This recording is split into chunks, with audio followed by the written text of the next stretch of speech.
Yeah. Hey, y'all, I wonder if we could move into, like, less sections. Like, pretend we like each other. Why don't we, can I get that section to come this way so we could be kind of here?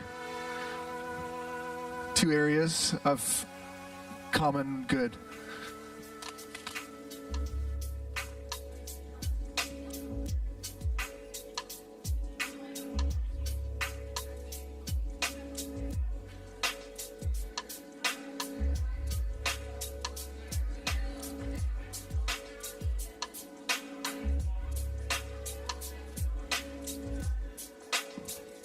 All right, come on in.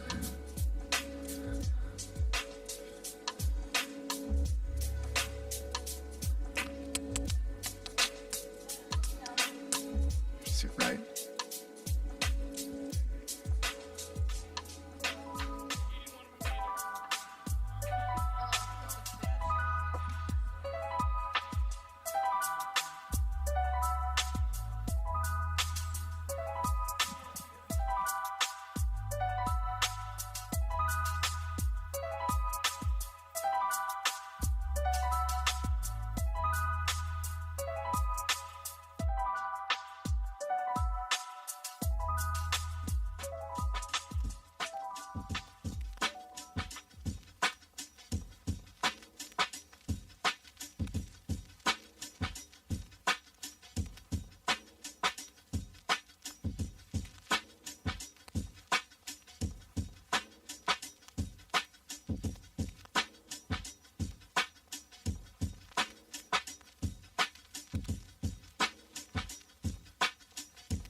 All right, y'all. Come on in if you're around. Come on in. Okay. Well, thanks, everybody. I will, just an FYI, we are recording this, and we'll share it with our whole, again, summertime, so a lot of people are traveling and away and that kind of thing. So if at any point you were planning an uprising, I just need you to know this is on video, okay? And so, afterwards, we'll share it with kind of our whole email list. Here's a plan for today. I want to be out of here in less than an hour, okay? So this does not need to drag on by any means. I wanted to start, today we'll frame, there's kind of three parts to today's meeting. One is, I want to start out talking a little bit about kind of a vision for the next 18 months for our community, or a piece of that, around leadership and formation. So what does it mean for us to be a community of people who all are living into a call? I'll talk about that in a minute. I want to give us a financial update, just so everyone's kind of aware where we're at. And then I'll finish in the last section. I'll just be talking about where are we headed with this group, this centering community, and what does it mean for us looking forward, okay? So I just want to start off, and we'll have a few different people share here in a few moments, but I want to talk a little bit about this season of our church. This Sunday marks 4 years that I've been the pastor of Westwinds Church. Yeah, thank you. I knew if I said that, people would applaud, and that'd be good for my ego, so thank you. For those of you that have been around, or those of you that have been around recently, are catching up to the fact that the last 4 years our church has been through a lot. And we've been on a very intentional journey of healing. For some of us in the room, our church has been through a bit of maybe call it a recovery process. And the next kind of, for me, the next phase of this, in many ways is dispersing leadership. So what I'm not about to do is resign. I'll just share that right now. But I think we're entering a season where I believe that God is going to be calling many of us in the room, in this room, in the proverbial room of our church, into spaces of leadership. What does it look like to have multiple centers of leadership? You might remember a year ago, we talked about multiple centers of leadership as in groupings of people who lead different parts of our church. That was a step. And I think this next step for us, or this next phase for us, are individuals within our community sensing a call to lead in different ways within our church. So one of the ways that we talk about leadership is important, because sometimes leadership can sound like someone who has power, which leadership does have power. There is power involved with that. One of the conversations that we have a lot together, even with our staff, though, is thinking about leadership like stewardship. When we root leadership in this idea that everything we have comes from God, that God is the source and the creator of all things, and the only reason we have to lead within a faith community is through calling, it means that we are not the source of our leadership. We are simply stewarding something God has entrusted to us. And so we lead in a way that leadership will eventually be handed off to someone else, right? And maybe that's a little different than leadership maybe outside of a faith community. If you are a leader in a business that you own, at someday you will reap all of the dividends of that business, right? If you are you might even think about that in a family setting, that if you lead in your family in a certain way, someday your kids better give you grandkids, right? They owe it to you, right? There's this kind of reception on the under end. Leadership in the kingdom of God is a stewardship. It's something that God hands to us. It sometimes is for a season. Sometimes those seasons are short. Sometimes those seasons are long, but the idea is not that we lead as a means to acquire more power, but we lead from a place of calling and in service to our community. And so over the next 12 to 18 months, something I've really been praying about is that God would call leaders within our community, within our church, to serve the future in the mission and the things that God is inviting us into that future. And so I'm going to talk more about that in a few minutes. But what I'd like to have right now is have a few different leaders within our community share a little bit about their areas, and a little bit of a vision for leadership in their area, and what stewardship and formation looks like in those areas. So we'll kind of hear from a few leaders, and then I want to share a little bit about what this might look like for more people to lead in the next season. Is that fair enough? Okay. Is Josh in the room? He's wrangling kids. You want to go first? Okay. Just bring the kids with you. That's fine. Yeah. So.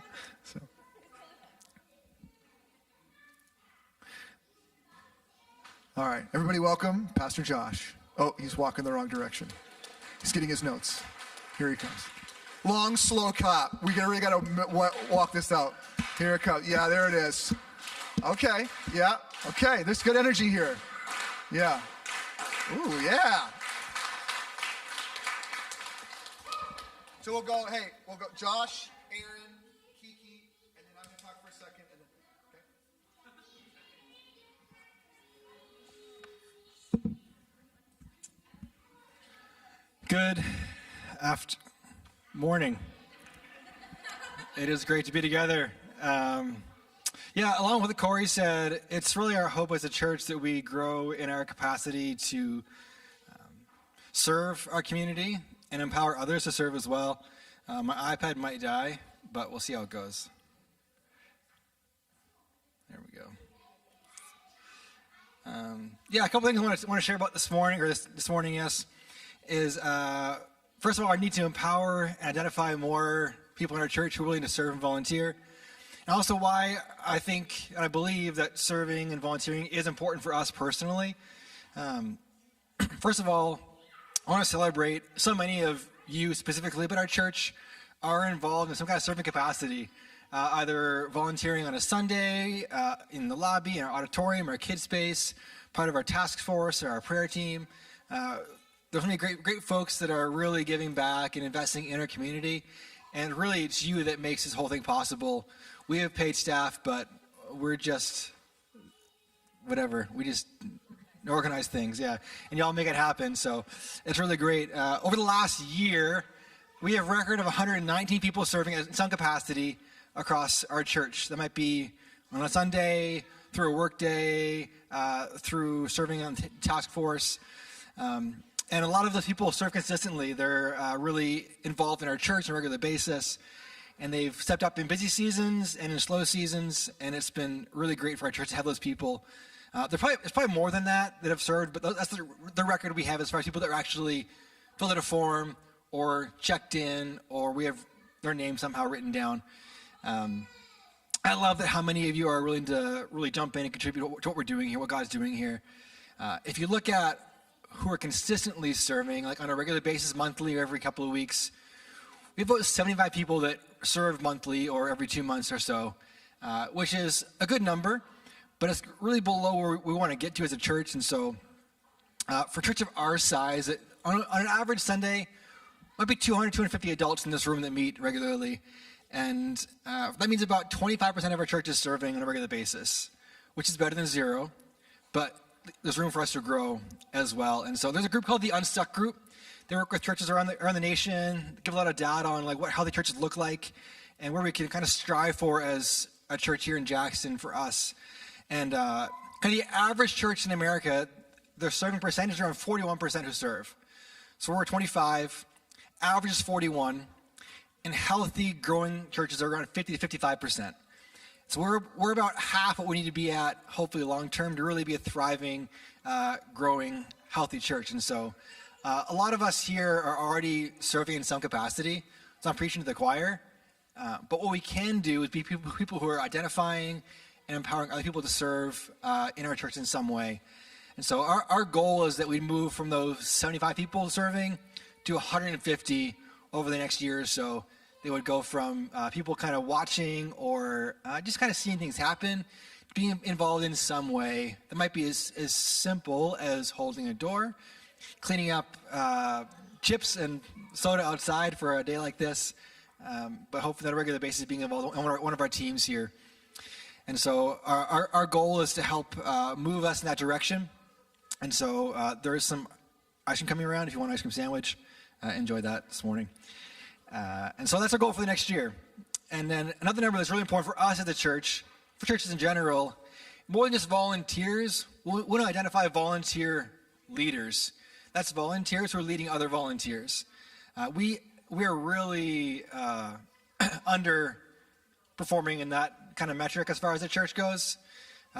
And a volunteer leader is somebody who is responsible for a ministry and the people within it. So they provide direction, communicate to the team, they notice people, they solve problems, they help shape culture and help us really grow as team, as a church. And so the Unstuck's average or hope for a healthy church is at least 1 in every 17 volunteers are volunteer leaders.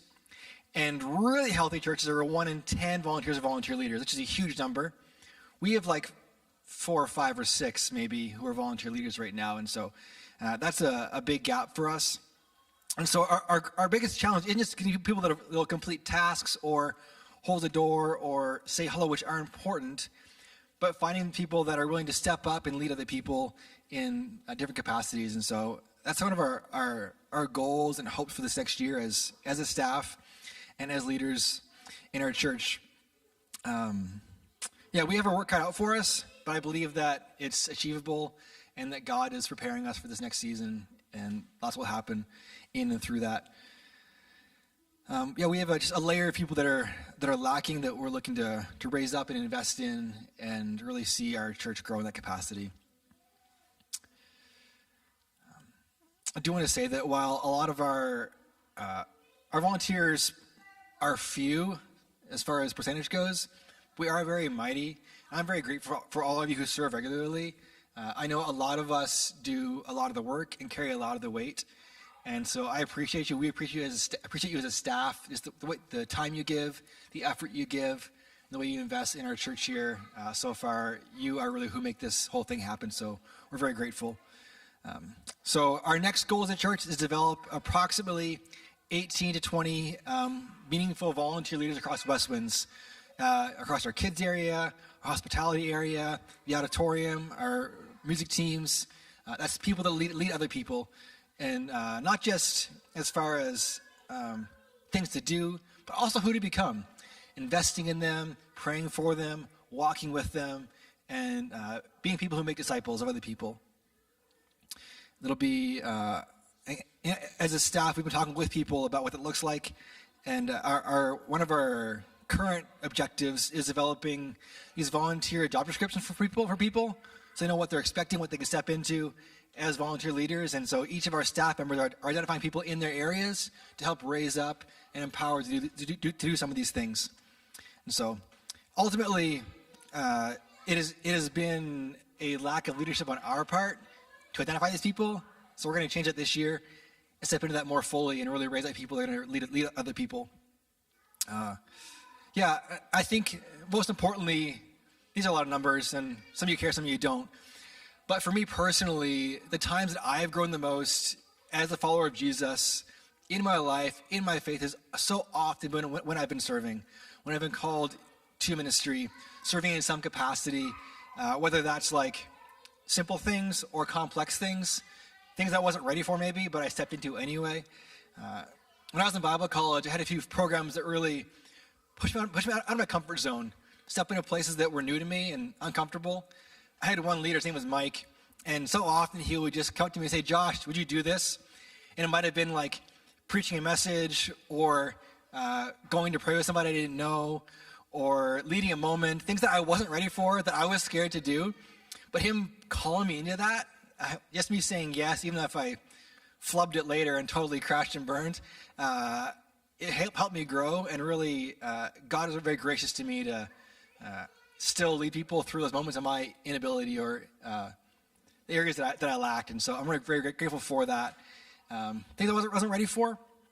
But through that, God did things in my heart and in my life that oriented myself towards Him, helped develop me into somebody who wants to be focused on that, be someone who leads people, who invests in people, and cares for people. Ultimately, volunteering and serving is about formation, is about our hearts being changed and formed to follow Jesus. And so when we're talking to people, we're inviting others into serving. It isn't for a spot to fill. It isn't for because we need somebody. I mean, we do technically, practically, but ultimately it's about them stepping into what God has for them. I think we all have gifts God's given us that are waiting to be used and raised up and invested in. And when we invite someone to serve, to step into a leadership role, it's allowing them to live in life that God's already prepared them for. And so what we're doing is we're inviting people in to be discipled, to be transformed, be changed to be like him. And so when we ask somebody to serve, it isn't like an inconvenience. It isn't apologetic. It's an invitation to be used for how they've been designed. And I think that's a great gift we have, and that I want everyone to experience that, more than just filling a role, but being used by God in powerful ways as a church and through our church.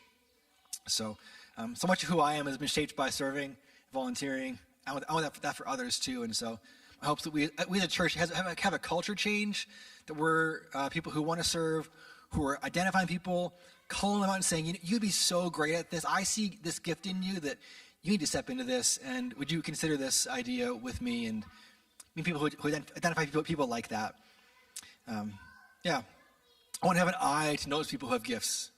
Have an eye to see people who are ready to step into serving in some way, who are ready to be used, waiting to be used by God, just don't even know it yet. And I think that's a call for all of us to have eyes to see those things and identify those people. I know a lot of us are already serving and volunteering in some way, but we can be people that are have eyes to see and have ears to hear. And other of us can step into leadership roles that maybe we know we're ready for, but haven't said yes to yet. And they're looking for more. And God maybe even prompted you, say, hey, I think you're ready for your next step, but you're waiting to say yes. I think now is that time to step into those moments and say yes when God calls you to what he might have for you in the next season. So, yeah. I'd love for us to be praying about this as a church. Who God's raising up? Is that me? Who in my life is he calling me to? And then what areas of ministry might we as a church step into as God raises us up? So, yeah. That's my hope and call for us as a church, and my heart for us too. Aaron, you're up. All right, come on up, Aaron. Great slow clap.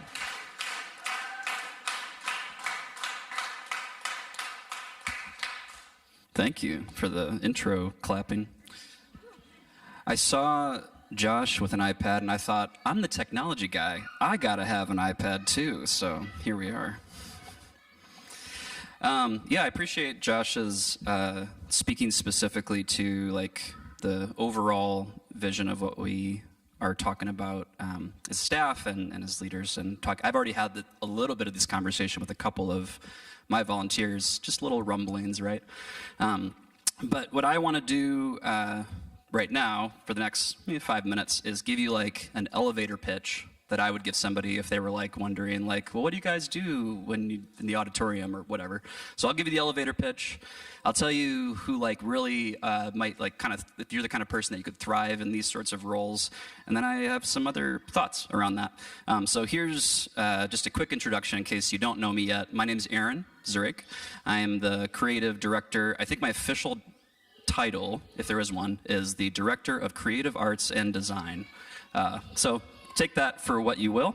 But what I believe is true about the AVL, which is audio-visual lighting, music, live stream, these are all the teams that I get to oversee and the people I get to work with and design. Our job is just to tell the story. That is ultimately what all of us in some way, shape, or form are doing.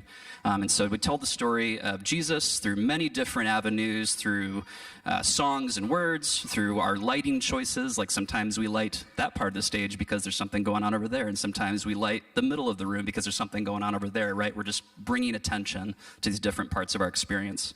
And we also offer ways for people to connect to each other, not just here in this room together, but we have a live stream for a reason. Often, many of you are traveling throughout the year. You're away from home because you're on vacation or you're visiting family or whatever you're doing. We still want you to stay connected as best as we can, help you do that. And so if you might ask, well, I don't really know much about like technology, or I don't really, know how to, make lights turn on and off. I guarantee it is much simpler than you think it is. What I would say is any person who is even just curious about the kinds of things that my teams cover, which is, again, your audio, your video, your lighting, your live stream, your design, even like the room layout, objects that we lay around the room.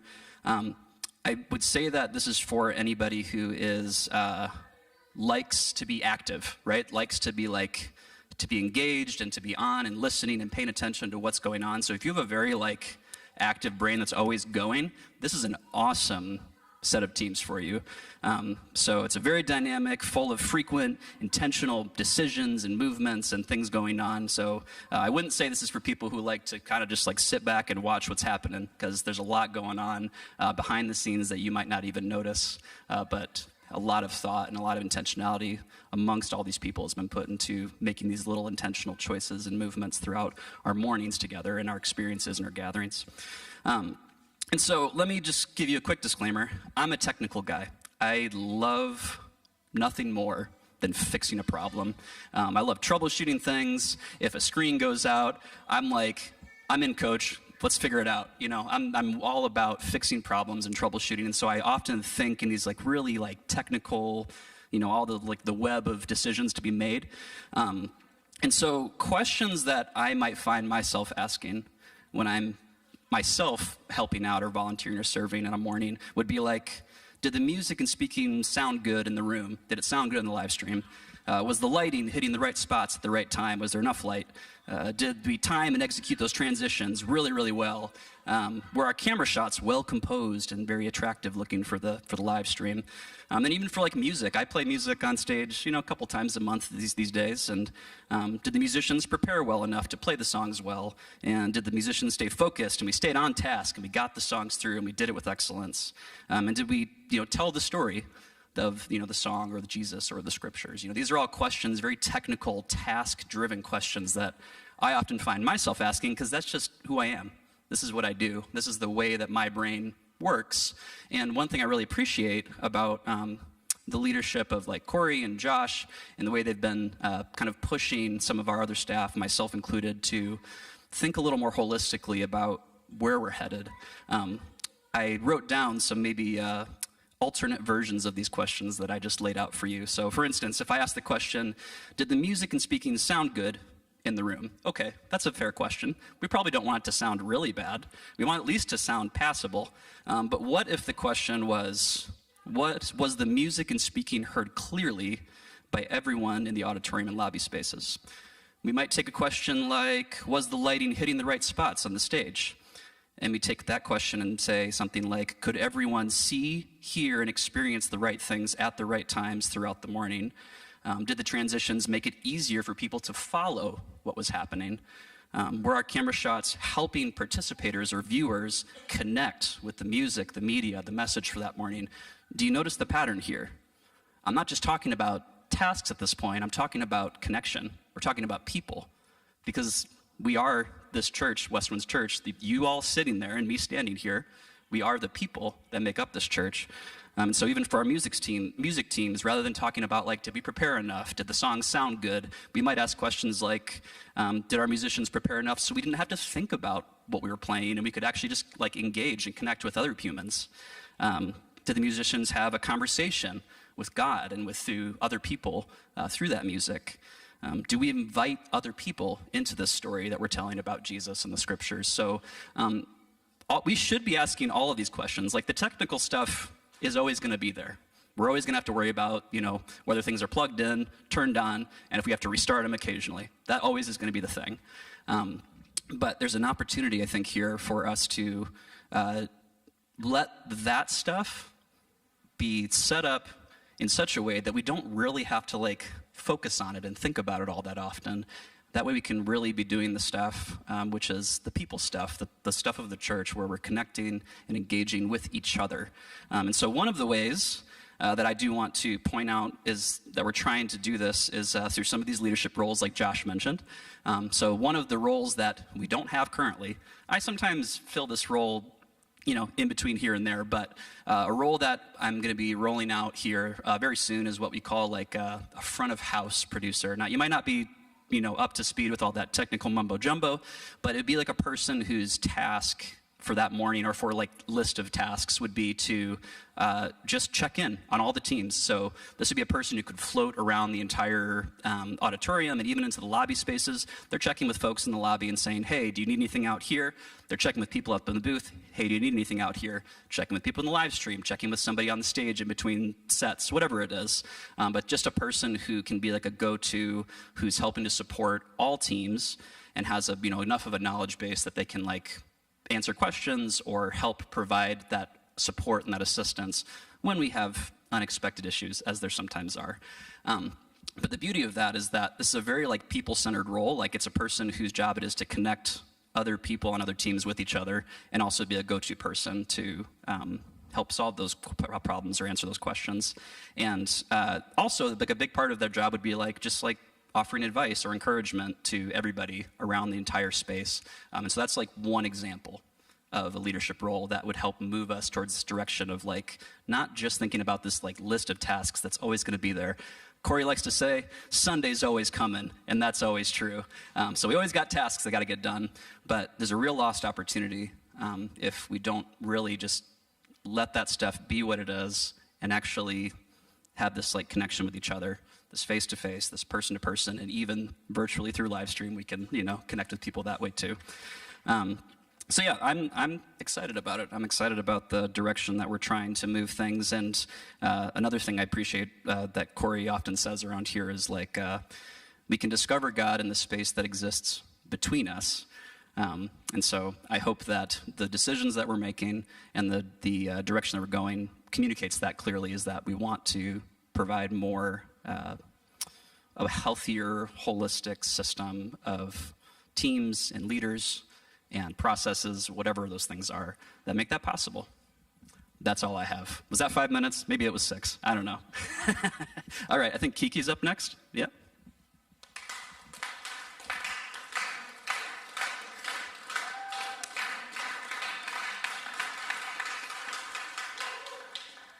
I didn't have as far to walk, so that wasn't nearly as impressive for me. I'm sorry. Yeah, I'm Kiki. If you haven't met me, that's probably because you don't have a kid. I am the kids coordinator here at Westwinds, and I probably actually have the most number of volunteers between Aaron and I. Our kids program runs every Sunday, and we have a lot of people in our kids programs volunteering. However, that being said, we have more space and more spots that we need bodies in filling. But we are looking forward to this year and developing our leaders more. I've spent the last year really doing a lot of writing and developing ways to develop leaders and training to do with you guys. And I am very thankful that we now have safety procedures that are written, and I can't wait to train you guys all on that.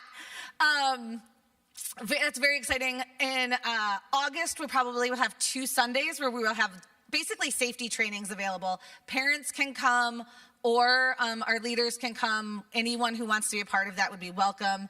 And I'm just going to be going over kids' safety guidelines because we want everyone to have access to that. That being said, Aaron talks about some positions that he's looking at for leaderships, and I have some too. There probably will be more eventually, but I'm starting off with what I'm calling the 3 that I need the most, because I think there's just such a good spot and heart for it right now in our community. It's been wonderful to see our teams, who, by the way, are like, the kids volunteer team is about 1/3 made up of our high schoolers and college students. So our second service nursery program works completely on them. So if you're an adult who's ever, held a baby before, you could totally do it too. If our college and high school students can do it, you're capable. I am right now looking to identify some of these people already exist in our programs, but are preschool pros. These are people who work with preschoolers, know preschoolers, enjoy that curious nature of a preschooler, and want to help them develop that and even turn it towards God. That's our goal in preschool. And so we just love that kind of ability to see their eyes light up when they get a concept, even if it's about the science we're doing and not necessarily about Jesus. It's great because it all connects. We're also looking for a kids hype man. Our lobby team does such a great job with the adults, but we want someone who can give a cool high five and say happy birthday every week when it's a kid's birthday. We just need someone who makes it exciting to be down our kids' hallway. Because sometimes our teachers have to be in the classrooms coordinating a game, even though we're still getting people coming in. And then the other thing I'm looking for is, okay, guys, a lot of you know me, and you know I struggle with organization. So I am looking for someone who can coordinate the sheer number of volunteers in our nursery. You don't even have to serve in the nursery. You just have to be good with lists. And I am not. It is a special role because it is honestly where we have the most number of volunteers, and first-time volunteers often are in our nursery program because it's such an easy place to sit and hold a baby or, rock a kid to sleep. And we have an iPad where you just text the parent if the kid needs a diaper change. You don't even have to do that. It's fantastic. But yeah, that is where we're looking to, I am first looking to get leaders involved in those roles. That might sound like you might be sitting here going, I'm in the kids' rooms. That's already things I'm doing. Yes, I will be talking to you later. I love you. But we're really looking forward to this year kind of rolling out some new things, not only for our leaders in kids spaces, but also for our parents. Our parents are the leaders of their children, or the grown-ups are the leaders of their children, and we have some resources that are going to be coming out, and hopefully a parent meeting or a grown-up meeting in September that's specifically going to be geared towards our parents, helping them talk to their kids about Jesus. And the goodness of God is going to be huge for every kid's spiritual development. We have your kids for an hour on a Sunday, maybe 2, if you're volunteering and they get to stay the whole time. But you guys have your kids for 48 hours every 2 days. Yeah. Tried to make it sound like a lot. All right. But you guys have your kids all week. The most important person who can influence your kid to Christ is you. And so we want to empower more of our parents to do that too. So, yeah, I'm done. It's Corey's turn. As we talk about leadership as a stewardship, I wanted to point to an example of this happening in our community. It was about a few years ago, Chris started or revived a care team in our community. And this is folks who would go out and visit people in the hospital or go out and meet with somebody who's shut in or in a home or somebody who needs a visit outside of the church. And Chris just did an incredible job getting this team up and running, creating vision and organization for this team. And she came to me, or I think she came to Carrie first and then to me. And it was like, hey, I'd like to retire from this, and worked with us over the last 6-7 months and thinking about how do we pass this off. And she did such an incredible job of building something to pass off to somebody else. She the epitome of stewarding a call. She felt a nudge in a centering community meeting to start this up. And she did it, and she went with it, and she built it to be passed off to somebody else. And she probably even hates them talking about her right now because it was never the point of Chris creating all this. So, Chris, thank you for the incredible work that you've done. And I think it's really cool how God works, because as Chris was ready to hand that off, Dave became a part of our community. When did you guys start coming around? About November, and has just a ton of experience in hospice and in care and in pastoral ministry. And so we started a conversation about what would it look like to kind of take this over. And Dave already has all this vision for where this can go in the next generation. And Chris has just been cheering him on, go, go, go, take the baton and keep going and take this to its next space. So I wanted y'all to meet Dave and have him come share a little bit about where the care team is going for 2 reasons. Is we all need to know about it. We want to continue to have folks join in it, but also because it's such a beautiful example of the style of leadership that we want to have be throughout our entire community, that we steward the call and the leadership that God gives us to be able to pass on to somebody else. So would you come share, Dave, about what's next? Clapping is not necessary for the new guy. He asked me to introduce myself. My name's Dave. My wife is Jill. And if anybody here wants to know how to become a saint, don't talk to me, talk to Jill, because in October we'll have been married 54 years.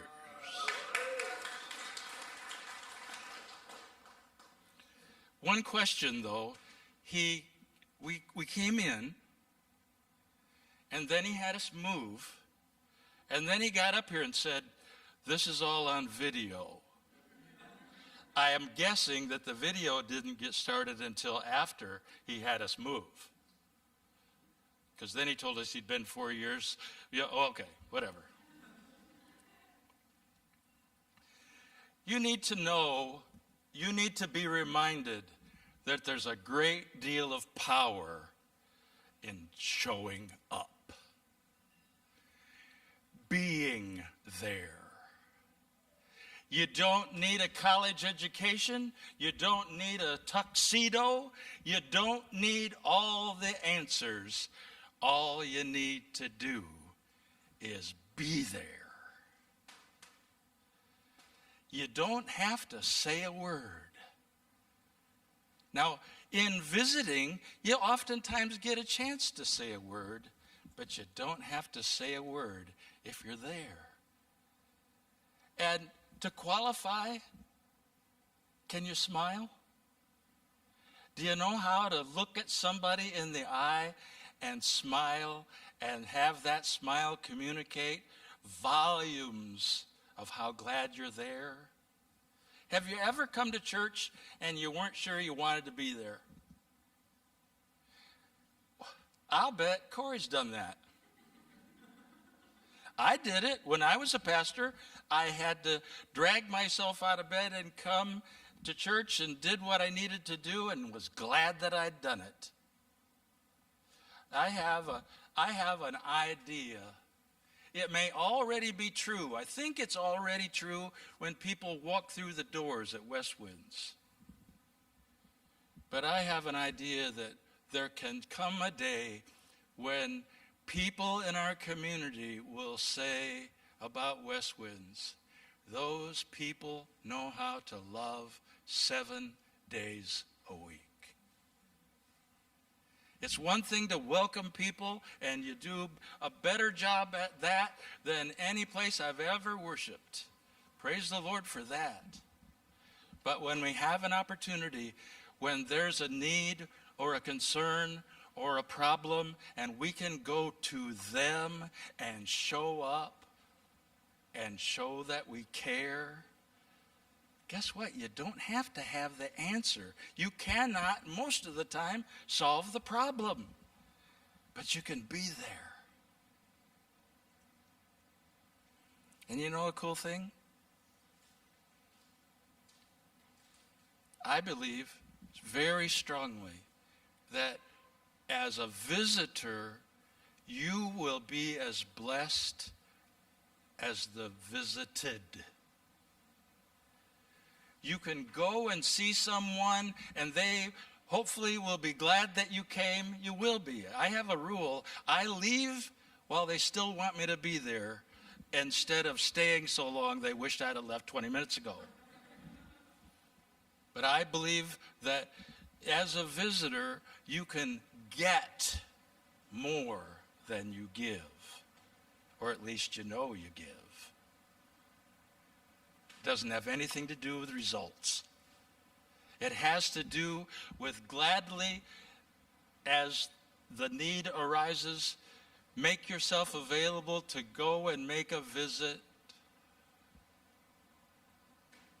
I made a visit yesterday, and when I got there, the man was sound asleep.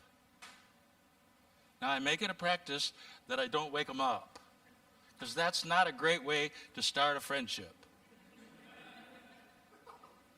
But I've visited enough people in nursing homes and places like that where there have been people that I have walked in their room and they had signs around the room said, "If I'm asleep, wake me up."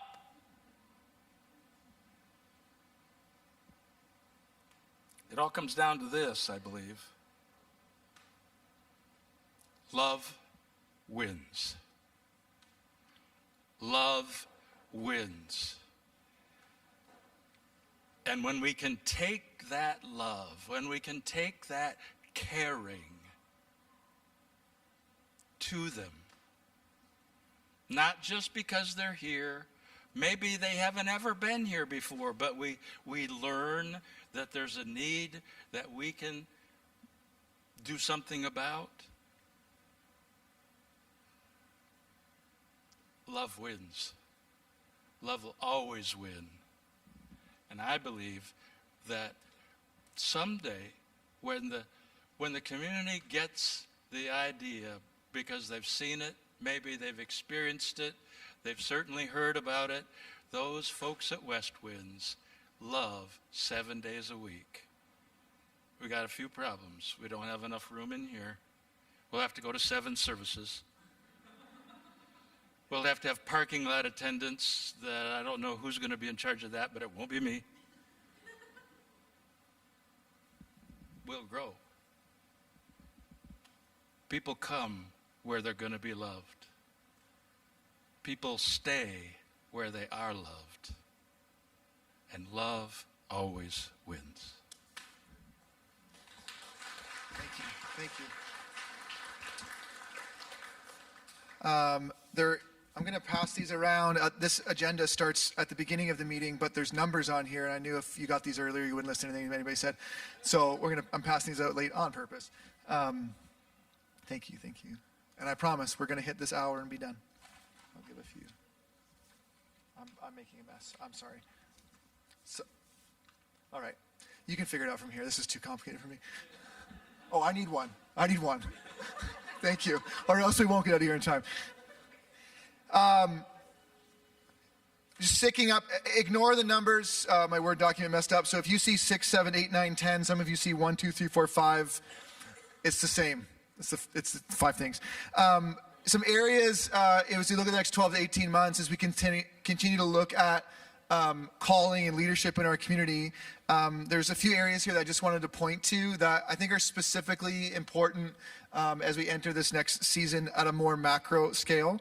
One is spiritual care. And so there's a conversation that I'm having with some folks in our community, like Dave and others, who have a pastoral heart. And there's just a reality that we can't, but we also shouldn't outsource all spiritual care and ministry to people who are paid to do it. I don't think one, it's not sustainable, but 2, I don't think it honors the calling that God has on all of our lives to pastor and to shepherd one another. And so we got folks in our community who are being called and are gifted and have experience in shepherd and spiritual care. And so one of the things that I'm really focused on this year is developing that group of people, training that group of people, and releasing that group of people for spiritual care within our community. Second piece here, or the 7th piece here, depending on what sheet of paper you have, is our elders.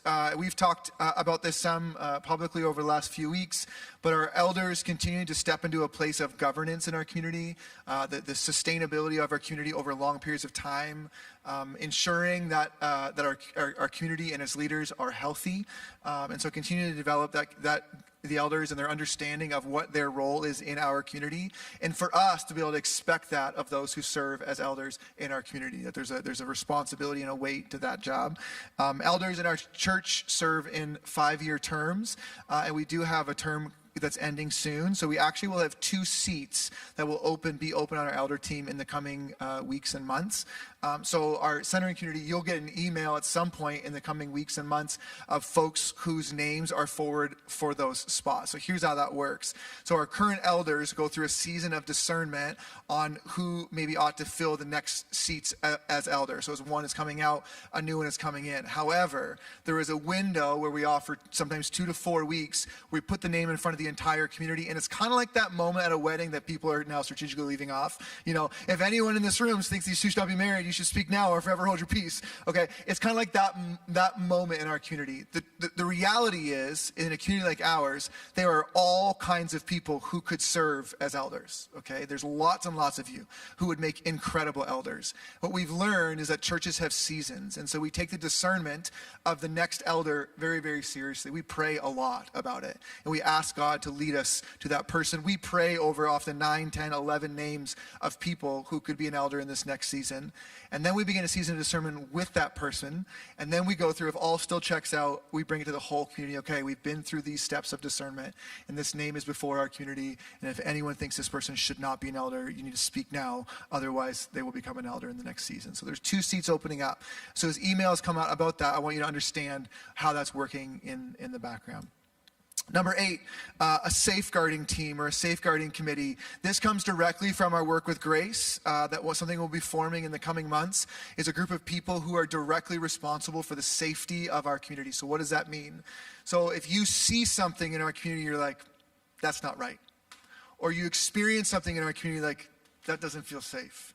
Or maybe you even just notice something, you're like, I don't know how to process that. That might be okay, it might not be okay. Who should I talk to about that? There'd be a team of people at our church that are specifically trained to listen to those folks, to maybe sit and discern that with you and know the proper steps of what to do with that information. And intentionally, that team is not the elder team and not the pastoral team. Why do you think that might be? Because sometimes those are the things that you might need to question, or those are the people you might have questions about. And so it's safer for our community to have a third-party group of people who are equipped to be able to listen to those concerns and listen to those causes and know what to do with them. Now, what we hope is that team is dormant. We hope that they never have to do the work they're called to do, but they will be trained and ready and sharp to do that work as well. Does that make sense? Okay. So in the coming months, in the coming weeks, there'll be, again, opportunities for that. And we'll be communicating about who those people are and why those people sit on those teams. So Grace, the organization that we've been working with, has given us a bit of in hockey, we call it a ghost roster. Like when we're preparing for tryouts, we're like, I need a right shot winger who's 6'4" and can destroy people in the corners. Like that, we're looking for that player at tryouts.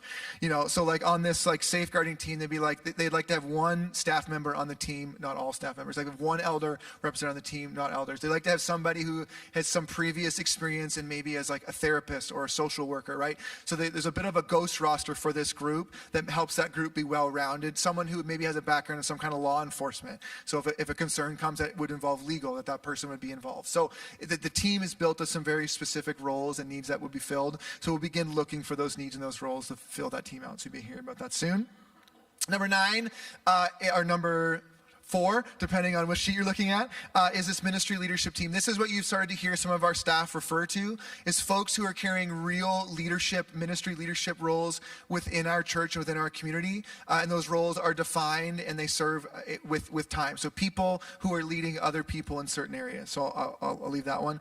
And the last one, number 5 and number 10, is something we'll be working on in the next 12 to 18 months, is something that technically we call local church ordination. One of the things that I think is really important in a church is that when you look at me up here, I think if I stand up here, I'm still on camera, and preach, that what you're thinking is not like, well, no one could ever be like that guy. Like nobody else gets to do that because that's his job. I think that's such a sad day in a church when that becomes the culture. Because I'm just a person that, God has called me and equipped me with certain gifts, but there are other people in our community who feel called to the local church and feel called to give their lives to the local church. Calling is not for one person in a church, but for many. And so one of the things we'll be working on in the next 12 to 18 months is a process for local church ordination, both around how do you discern a call to ministry. So you're like, man, I feel like I might be feeling a little called to something like that's just unique, and we want folks to be able to have a process for discern that. And then someone who might say, I want to go through a process to become a pastor. What does that look like? And how does someone go through that? And so that's twofold, right? So we'll need folks who maybe are courageous enough to say those callings out loud in their heart, but also a group of people who would walk with those people through that process. So to be a pastor actually has little to nothing to do with going to school. That supports your pastoral work, but actually has to do with being a sense of calling in yourself, and then an affirmation from the community saying, oh, we see that too. We affirm that too.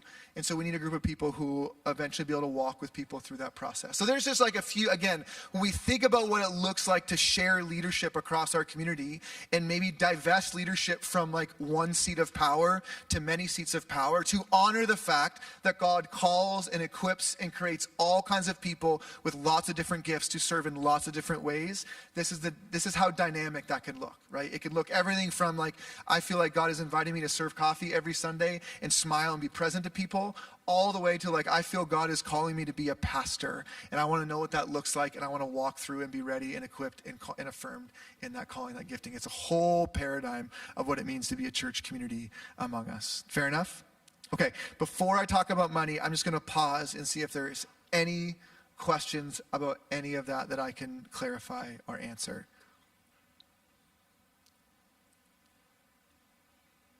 Okay, does anybody think this is a great idea?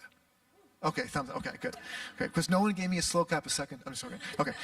Okay, part two. Let's talk about money.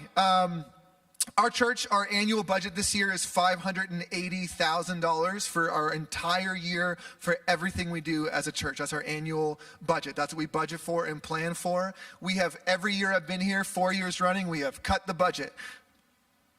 That's not fun. Okay. There we go. And we've made budget cuts every year, and we've continued as a church and as a staff and as a team to get more and more lean. And I actually think that's been a really good process for us. It's been really healthy for us to live inside of those limitations and continue to trust God. I do hope that God releases us from trusting from budget cuts. However, we will stay in the belly of the whale as long as we need to stay in the belly of the whale. This year, our average weekly giving to date is $10,853 a week. So that's what would come in every week. Those of you who are quick at math are already there, but those of you who aren't, the next line is for you. Our average weekly need to meet budget would be $11,250. So we're seeing that like weekly giving slowly fall behind what we need to be to meet budget. Now, those of you who are good at math have already got there. Those of you who aren't, you go to the next line. That means it's a difference of $397 a week, okay? Which, again, doesn't sound like a ton of money until you multiply that by 52 weeks in a year. Right? Which means by the end of the year, if nothing changes, we will be at a deficit of $20,644. So I think the reason those numbers are like important to look at, we look at what it looks like for us to have another $397 a week.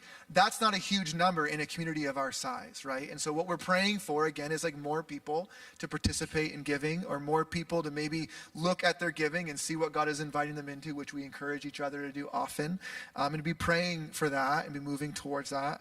I will continue to affirm that we do not spend money we don't have, and so we are not going into debt. We are not spending money we don't have. We've maintained our savings account at where we want to hold it. So again, we're doing a really good job of managing the cash. However, as our church continues to grow, as God continues to invite us into more, I'll tell you this, as God continues to call more people into ministry, there'll be more ministries formed because of those people. And as a church, we want to support that both like with our high fives and our prayers, but also we want to be able to support those things financially. And so we are praying that our budget continues to grow to meet the needs of where we're headed. You might remember that at our last meeting, we called one another to be praying for 50 people. So 50 people, that's the number of people who asked to be followed up with after our Christmas Eve service last year. So we've been praying for 50 people.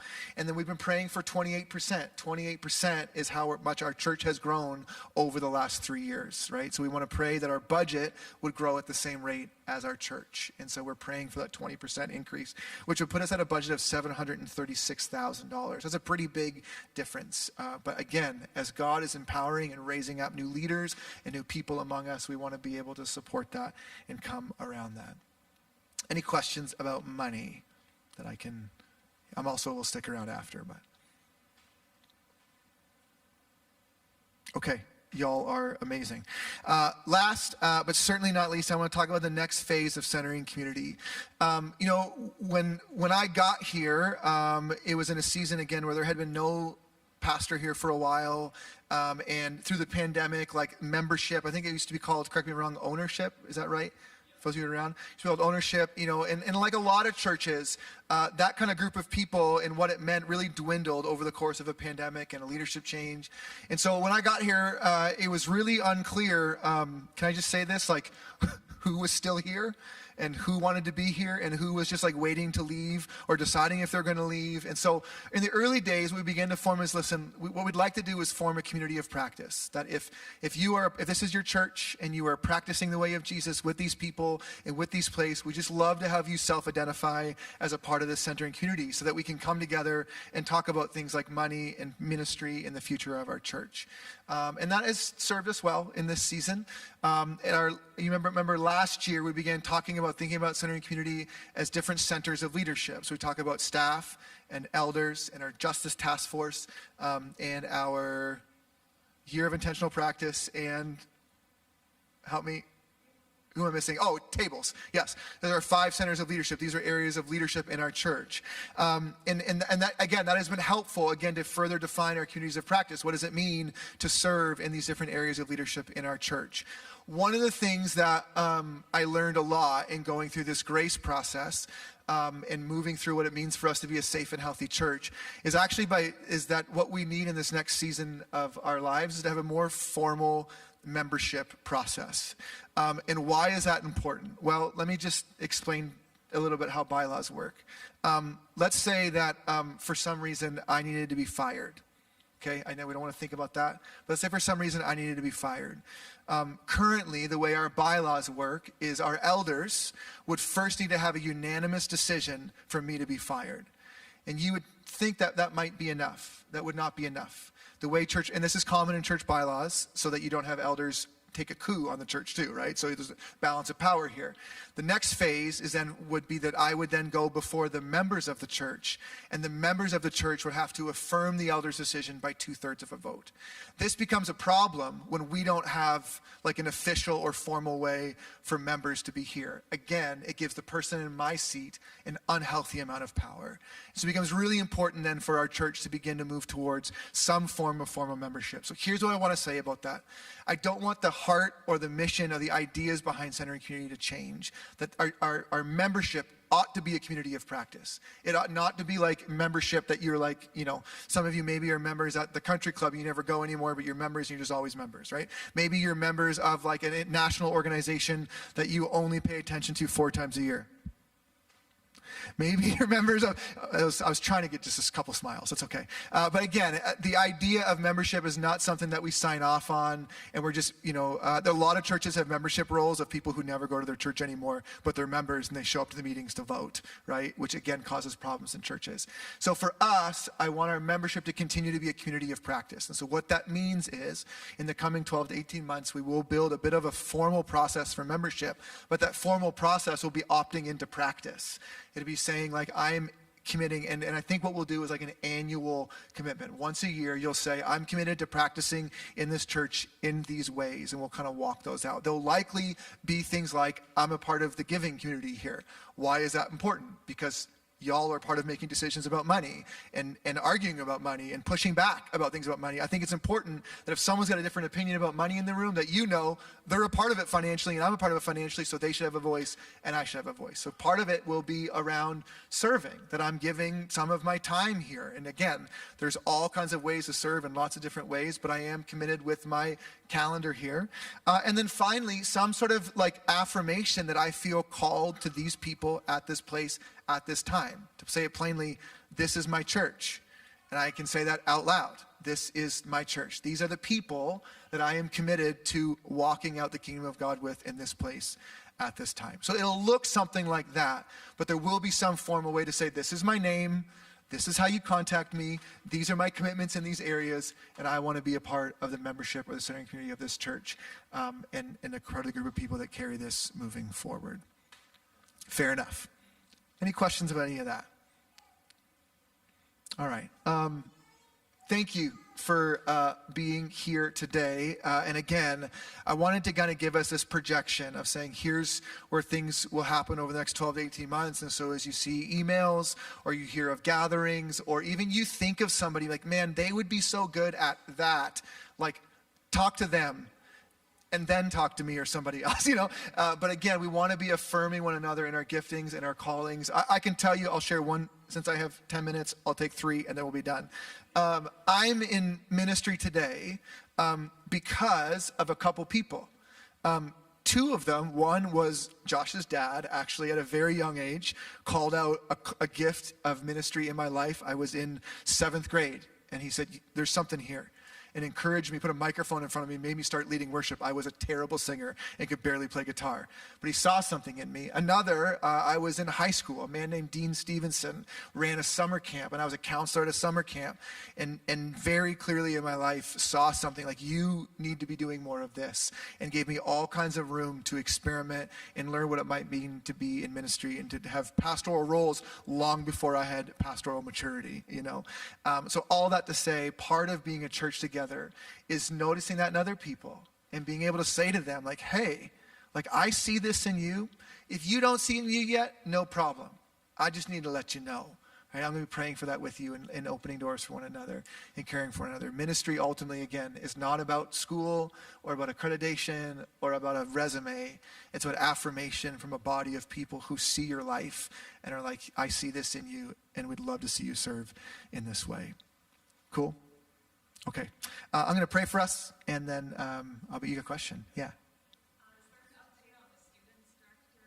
Yeah, so it's a good question. The question was, is there an update on the students director? So we have been in the process of interviewing people for months, and we are down to 2 final interviews. So we are interviewing with 2 people right now, so I should have more of an update on that very soon. Good question. Anyone else been withholding a question because you were afraid I was going to talk too long and push us over the hour? There is 7 minutes. Okay. Let me pray for us, and I'll stick around if there's any questions at all. Let me pray.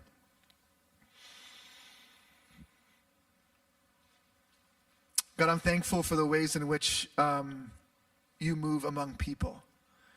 I think one of the things that's incredible about the story of Scripture is that it's so clear how powerful you are and how much you can do without people, yet you continue to be patient and to call us into joining you and partnering with you in what you're doing in us and through us and around us, that you are at work in the world and you call us to join you in that. And so, God, I pray that you would help us to be a people, a community that sees that in one another, that affirms that in one another, that calls that out in one another, and has the courage to accept calls in our own life, to take steps towards you and the things you're calling us into.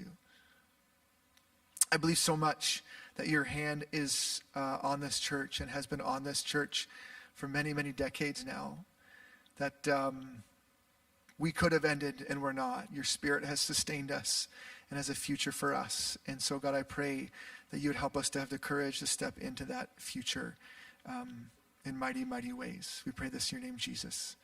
Amen. Amen. Thank you all for sticking around so much. I'll share the link via email. Oh, last but not least, I do need everyone to sign in, and you can put your name on this form, or you can just do the QR code and do it electronically. But this will make sure that we have all your information and that we get the things to you that need to be got to you. So there's like 5 clipboards here, and there's pens. Someone can find pens. Okay.